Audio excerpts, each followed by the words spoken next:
The other thing is build a bridge as well. So it does all compound to how do we democratize access to resources, to capital, to networks as well, right?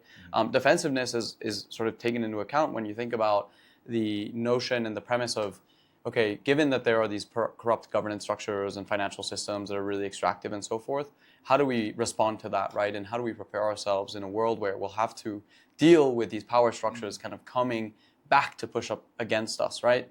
I think what is really exciting too, particularly about Latin America and this accelerationist movement, is we're already seeing great progress happening. Like, first country to adopt Bitcoin as legal tender was El Salvador. Yeah. Some of the first countries to start putting serious thoughts around like stablecoin legislation, Brazil.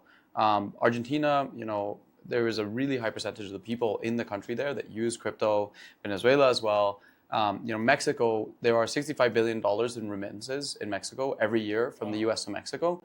10% of those happen on a single company's ledger, Bitso, right? So like, we're already seeing like billions of dollars be processed in crypto for remittances, like actually changing people's lives. So I think that's the other piece that we're also really excited about, is how do we just like continue sort of catalyzing this energy and make sure it propagates throughout the rest of the region. Cool. One to kind of answer your question earlier of like, how do we think about DIAC and Time Act? One thing I think about DIAC is this principle of like democratization, right? It's kind of like, we don't want a small like cabal of people kind of making decisions. It should kind of be distributed.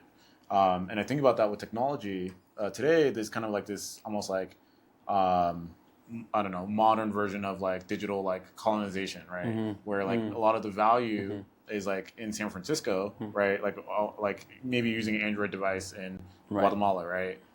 Maybe your data is going and flowing back to the Bay Area, right? And so I think in terms of like democratization and decentralization, I think this is an opportunity with LATAM Act to kind of build technologies where the value is kept with the people who are generating the value. Totally. Right. And I think this is like a really nice kind of crossover, but I think it takes like kind of intention to like, okay, we're going to try to build something that's slightly different, that where like things are localized, right? And you see this when you travel globally. Right. Like not everyone uses Uber. Sometimes they have their own local apps, right? So doing that as well, I think.